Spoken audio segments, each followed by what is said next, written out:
The last thing Admiral Voss expected on the morning he ordered the strike on Earth was that 14 minutes later, his empire would no longer exist. He had planned everything perfectly. That was what made it so hard to understand in those final seconds when the perfectly planned thing became the most catastrophic military decision in the history of the known galaxy. The Cathara Empire had been planning the Earth strike for 11 years. 11 years of surveillance, intelligence gathering, political maneuvering, and careful preparation. They had mapped every human defense installation. They had catalogued every human weapons system. They had war-gamed the engagement 17 times, using the most sophisticated tactical AI the Empire possessed. And in 412 of those simulations, the Cathara won within the first hour. The other 5 were considered statistical noise and dismissed. The strike began at 600 hours Earth time on a Tuesday in March. It was supposed to be over by 700. The opening salvo was everything the Cathara had designed it to be. 48 capital ships dropping out of faster-than-light travel in a perfect formation just inside the lunar orbit. Weapons hot. Targeting systems locked on the 17 human installations. The intelligence division had identified as primary defense nodes. The volley that followed was simultaneous, precise, and devastating. 14 of the 17 targets were destroyed in the first 30 seconds. The other 3 were damaged beyond immediate operational capacity. Human communication networks went down in cascading failures as the orbital relay stations were taken out one by one. For exactly 91 seconds, Admiral Voss watched his tactical display and felt the particular satisfaction of a plan executing flawlessly. Then, the 91 seconds ended, and everything else began. The first sign that something was wrong came not from his weapons officers or his tactical AI, but from his communications officer, a young Cathara named N.N. Thiel, who had never seen combat and whose voice when she spoke carried a tremor that she was too inexperienced to hide. She said, "Admiral, I am reading human communication traffic on frequencies we did not know they were using. The volume it is very high, sir. They are coordinating something. I cannot decrypt the content, but the traffic pattern suggests." "Suggests what?" Voss asked. They looked at her display. She looked at it for a moment longer than was comfortable. Then she said, "It suggests they were expecting us, sir." Ross did not have time to process that information before the second sign arrived. The 14 installations he had destroyed in the first 30 seconds had not been the primary human defense nodes. He understood this now because the things that came up from Earth's surface in the 90-second window after his initial strike were not coming from any of the locations his intelligence division had mapped. They were coming from places his surveillance had identified as civilian infrastructure, highways, industrial facilities, a site his analysts had catalogued as an agricultural processing center in the middle of a flat plain in a country called Kansas, a location in the northern reaches of a country called Canada that his maps listed as a wilderness preserve. None of these places were supposed to have weapons. All of them had weapons. What rose from Earth's surface was not what the Cathara tactical AI had modeled as humanity's defensive capability. It was something else entirely. Something larger, faster, more coordinated and more varied than anything the 417 wargame simulations had included. Because the simulations had been built on the intelligence the Cathara had gathered. And the intelligence the Cathara had gathered was the intelligence humanity had wanted them to gather. 17. Dummy installations built with enough authentic detail to fool 11 years of surveillance. The real network was somewhere else entirely. It had been built underground, under highways, under fields, under the floors of buildings that appeared from orbit to be exactly what they claimed to be. It had been built over 20 years quietly, by a human defense program that operated under a budget line so obscure that most of the government officials who technically oversaw it had never asked a detailed question about what it was doing. The program was called Project Stillwater, and its entire purpose from the day it was founded was to build a defense network that would be invisible to exactly the kind of long-range surveillance that a technologically advanced alien civilization would use. The people who built Project Stillwater had read a great deal of military history. They understood the concept of the feint. They understood deception operations. They understood that the best defense is not the one that is strongest, but the one that is most unexpected. They had spent 2 decades building something unexpected and hiding it beneath 17 convincing lies. And on a Tuesday morning in March, they activated it for the first time in actual combat. The results were immediate. 3 Cathara capital ships died in the first 4 minutes after the 91-second window closed.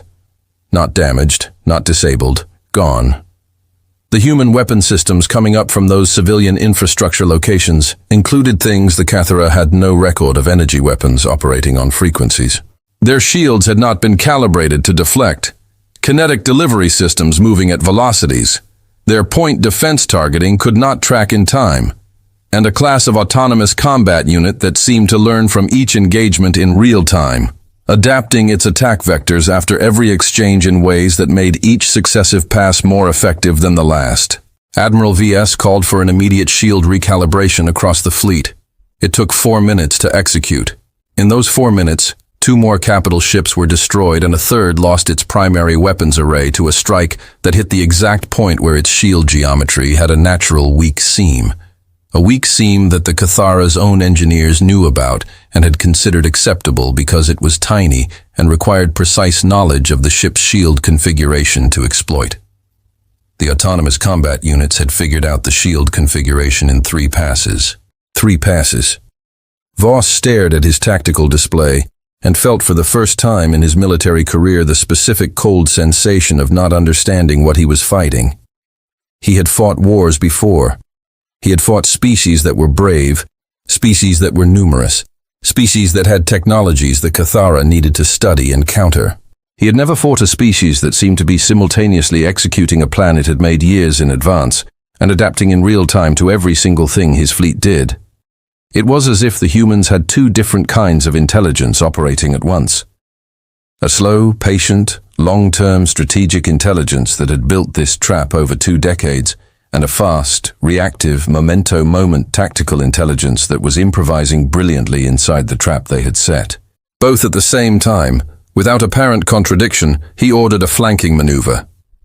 The 3 wings of his fleet separated to approach Earth from 3 different vectors simultaneously, which was the standard Cathara response to a surface-based defense network, spread the targets across more area than the network could engage at once. The humans had prepared for this too. The flanking maneuver brought the outer wings of the Cathara fleet into a region of space that the tactical display had shown as empty. It was not empty. It contained a field of objects that the fleet sensors had read as debris. Small, cold, apparently inert pieces of rock and metal scattered through the space between Earth and the asteroid belt. The fleet navigation systems had logged them as navigational hazards and plotted courses around the densest concentrations, which was standard procedure and had felt routine when the fleet moved into position. The objects were not debris. They were patient. They had been patient for a long time, drifting in space, powered down to the barest minimum needed to maintain basic function, cold enough and inert enough that the Cathara sensor sweeps had read them as exactly what they were designed to look like. They had been placed there 8 months earlier by a human deep space operation that had taken 14 months of careful work to execute without detection. There were 9,000 of them. When the flanking wings of the Cathara fleet moved into position, the objects woke up. In the conclave observation station at the edge of the Sol system, where representatives of 14 different civilizations had gathered to watch what everyone had assumed would be a straightforward Cathara military operation. The mood had shifted several times in the span of minutes.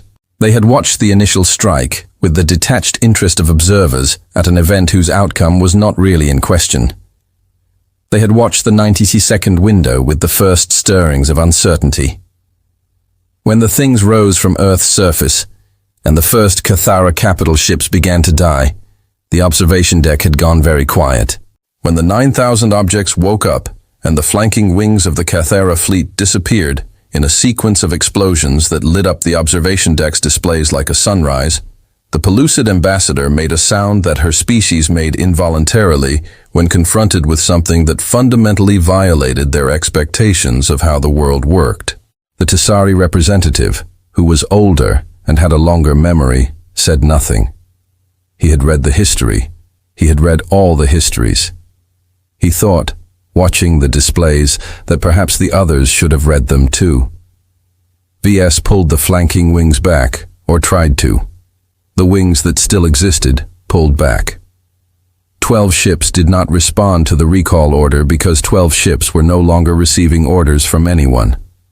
He consolidated his remaining force, 41 ships, down from 48 in less than 7 minutes, and tried to assess the situation with the professional calm that his rank required. The assessment was not good. His intelligence had been wrong. Wrong in a way that was not a failure of intelligence gathering, but a deliberate product of human deception, which was somehow worse because it meant that everything he thought he knew about human defensive capability was false, and he had no reliable data to replace it with. His fleet had lost 17% of its ships in 7 minutes. His flanking maneuver, which had been designed to exploit the expected limitations of the human defense network, had instead driven a third of his fleet into a trap that had clearly been laid months in advance. His shield recalibration had bought time, but the autonomous human combat units were already probing the recalibrated shields, and he could see on his tactical display that they were adapting again, finding new angles, and the adaptation was happening faster than his engineers could respond. He had one advantage left: numbers. 41 Cathara capital ships against a human defense network that was planet-based, and therefore geographically constrained. If he concentrated his remaining force and pushed hard and fast, his tactical officer said, "Admiral, I am reading a new contact. Multiple contacts coming from a pause coming from beyond the asteroid belt, sir." Voss looked at the display. The contacts were ships, human ships, not the small fighter craft that had been part of the initial engagement, but capital-class vessels, large, heavily built, moving in a formation that his tactical AI took 3 full seconds to analyze before returning a threat assessment. 3 seconds was a long time for a Cathara tactical AI. It meant the AI had found something it needed to think about. The human ships numbered 37. They were not as large as Cathara capital ships. They were not as fast, but they were moving with a kind of purposeful, unhurried confidence that his tactical AI flagged as significant, because it indicated a crew that knew exactly what it was doing and was not concerned about what it was moving toward. They were coming from the asteroid belt, which meant they had been stationed there, waiting, out of range of his initial sensor sweeps, prepositioned as a second wave that would enter the engagement after the first wave had already weakened his fleet. 2 decades of preparation, hidden installations, 9,000 decoys in deep space, a fake intelligence picture maintained for 11 years, and now a reserve fleet held beyond the asteroid belt, positioned to arrive exactly when his fleet would be degraded enough that the numbers would be meaningful. VS sat in his command chair and understood with the cold clarity that comes in moments when there is no room left for self-deception that he had not walked into a defensive engagement. He had walked into a trap that had been built specifically for him, or not for him specifically, but for whoever came, for whoever looked at Earth and made the calculation that humans made for whoever decided that the soft, short-lived creatures on the blue planet were a resource rather than a threat. The trap had been patient. It had waited, and now it was closing. He opened a communication channel to his command staff. He said, "Options." His tactical officer was quiet for a moment. Then she said, "Retreat is possible if we move immediately, sir. We still have faster than light capability on 38 of our 41 remaining ships. If we jump now and the 3 that cannot jump." Silent. Voss looked at his display. The human ships from the asteroid belt were still coming. The autonomous combat units were still probing his shields. The surface-based weapons were repositioning. He could see them repositioning on his tactical feed, shifting to cover the angles his remaining fleet would need to use if he pushed toward Earth. They were already countering a move he had not made yet. He said, "Send the retreat order." He said it calmly, because he was a professional, and because there was nothing else to say. What happened in the next 4 minutes would be described differently by different observers. The Cathara would call it a tactical withdrawal under pressure. The humans would call it a rout, though not publicly, and not in diplomatic communications. Only in the after-action reports that their military historians compiled and that were technically classified, but which in the way of such documents eventually became known. The 14 civilizations watching from the observation station would describe it in their own reports using language that varied by species, but conveyed in every case the same basic information. The Cathara fleet, which had arrived in the Sol system 48 ships strong with the intention of destroying Earth's defenses and establishing orbital supremacy, left with 35 ships in approximately 4 minutes and did not stop until it was well outside the boundaries of the Sol system. 3 ships that had lost FTL capability were left behind. Their crews survived. The humans took them prisoner, which was not something the Cathara had expected. They had expected the humans to destroy the disabled ships because that was what the Cathara would have done. Instead, human rescue vessels approached the damaged Cathara ships, established communication, and offered the crews the choice of surrender or continued combat. The crews surrendered. They were taken to a facility in a country called Australia, given medical treatment, housed in conditions that were uncomfortable by Cathara standards, but not cruel, and eventually returned to the Empire through a neutral intermediary 2 years later. This detail was noted by every intelligence service in the galaxy that was paying attention to the engagement. The decision to take prisoners rather than destroy the disabled ships was not a small thing. It was a message delivered without words about what kind of species humanity was and about what kind of species humanity chose to be, even when it had just been attacked without provocation on a Tuesday morning in March. The reaction in the Cathara Empire was not what anyone predicted. There was no immediate call for revenge.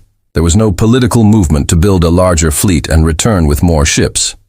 What happened instead was a reckoning, slow, painful, conducted largely in private, but eventually spilling into public discourse about what had happened and why. The intelligence failure was examined. The 11 years of surveillance that had somehow missed the real human defense network. The fake installations that had fooled Cathara analysts who were very good at their jobs.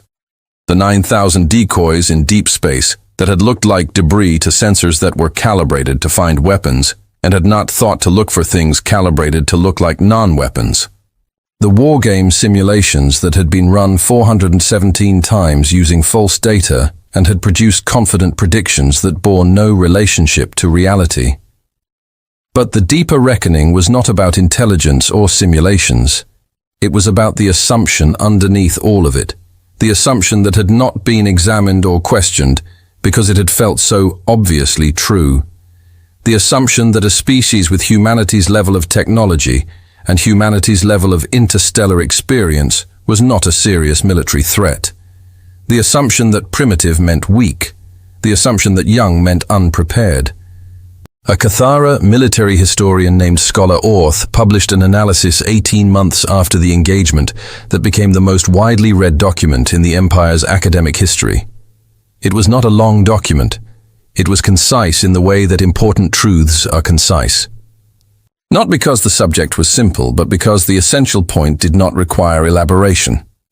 Orth wrote, "We looked at humanity, and we saw a species that had not yet mastered faster than light travel, did not have energy shielding, had no presence beyond their home system, and a handful of early outposts. We used these facts to conclude that humanity was not dangerous. We were using the wrong facts. The facts that mattered were different. Humans had survived on their planet for 200,000 years in conditions that should have killed them multiple times. They had faced resource collapse, climate catastrophe, pandemic, and war at scales that would have ended most species. They had not ended. They had adapted. Every time something tried to kill them, they learned from it and built something new. We attacked a species with 200,000 years of experience surviving things that should have been fatal. We should not have been surprised that they were prepared." In the Conclave observation station, the 14 ambassadors who had watched the engagement filed their reports and returned to their respective civilizations. The reports were classified, but their contents moved through diplomatic channels with the speed that important information always travels when everyone understands that it is important. Within a year, every significant civilization in the known galaxy had access to a detailed account of what had happened in the Sol system on a Tuesday in March. The account was studied, it was analyzed, it was war-gamed by military planners who ran their own simulations and came up with results that were sobering in ways they had not expected. The human technology was not the most surprising part. The human technology was impressive, but it was not beyond what a determined civilization could develop given time and motivation. The surprising part, the part that the simulations kept returning to, the part that the analysts kept flagging in their reports and could not quite account for, was the planning. 20 years of preparation, a fake intelligence picture maintained for 11 years. 9,000 individual decoys placed 8 months in advance by a deep space operation of extraordinary delicacy and patience. A reserve fleet held beyond the asteroid belt. The planning implied something about humanity that was harder to quantify than shield frequency or weapons yield. It implied that humans had looked at the galaxy, assessed the threats, and decided quietly and without announcement that they were going to be ready. Not ready to survive an attack, ready to end one, ready to make the cost of attacking them so severe and so complete that the lesson would not need to be taught twice. There was a phrase that began circulating in diplomatic circles after the engagement. No one knew exactly where it started, probably in several places at once, independently arrived at by different minds looking at the same information. The phrase was simple. It was they were already ready. Not ready enough, not somewhat ready. Already ready. The weapons had been built. The trap had been laid. The reserve fleet had been positioned. All of it done in the years before the attack, in the quiet time when no one was watching. When humanity was supposed to be a primitive species, with primitive concerns and no awareness of the larger galactic picture. They had been watching. They had been building. They had been ready. The Cathara Empire sent a diplomatic communication to Earth 4 months after the engagement. It was formal, careful, and notable for what it did not say as much as for what it did. It did not apologize. Cathar culture did not have a strong tradition of political apology, but it proposed a cessation of hostilities, a return of the 3 crews that humanity had taken prisoner through whatever channel Earth preferred, and a willingness to enter into normalized diplomatic relations. It was translated out of diplomatic language, a message that said, "We understand what you are and we would prefer to begin again." Earth's response took 3 weeks. When it came, it was equally formal and equally careful. It accepted the cessation of hostilities. It arranged for the return of the prisoners through a neutral intermediary. It agreed to normalize diplomatic relations on terms that were, when read carefully, somewhat more favorable to humanity than the Cathara had proposed. It was the response of a civilization that understood the moment and knew exactly how to read it. The Cathara ambassador who received the response read it twice. Then he sent a private note to the foreign ministry in the capital that said, "They are not what we thought they were. I am not certain what they are. I recommend we proceed carefully." He was not wrong. 14 minutes. That was how long it had taken. 14 minutes from the first Cathara strike to the moment VSS gave the retreat order. 14 minutes. And the most meticulously planned military operation in Cathara history had collapsed into a desperate withdrawal that left 3 ships behind and 17% of the fleet destroyed, and an empire facing a reckoning it had not been prepared for. 14 minutes, and the galaxy had learned something it would not forget. Earth did not announce what it had done. There was no broadcast, no declaration of victory, no message sent on all frequencies to every civilization within range. Humanity simply continued what it had been doing, building, expanding, developing, growing outward from the blue planet, with the quiet purposefulness of a species that had a long to-do list and a great deal of patience. The reserve fleet that had come from the asteroid belt returned to its positions. The project's still water network went back to standby. The dummy installations were repaired and improved. The 9,000 decoys in deep space were retrieved, upgraded, and repositioned. More were added. In the observation station, the Tashari representative who had said nothing when the Cathara fleet fell apart stayed an extra week before returning home. He spent that week reviewing the engagement records. When he finally left, the report he filed with his government was short. It contained one recommendation. The recommendation was, "Do not make the Cathara's mistake." It was not a recommendation about military posture or diplomatic strategy. It was a recommendation about a category error. The Tessari representative had been watching humanity for a long time, longer than most, and he understood the category error that everyone kept making. The category error was looking at humanity and seeing what they were now instead of what they were becoming. The category error was measuring them against where they started, instead of the direction they were moving and the speed at which they were moving in that direction. He wrote, "In my experience, the most dangerous moment in any civilization's development is not when it first becomes strong. It is the period just before that moment, when it is strong enough to have prepared extensively, but not yet recognized as a threat. Humanity is in that period now. I do not know how long it will last. I suspect not very long. I recommend that we engage with them as equals before the question of whether to treat them as equals becomes moot." His government read the report. They agreed with it. They sent an ambassador to Earth the following spring. She was the first to arrive. She would not be the last.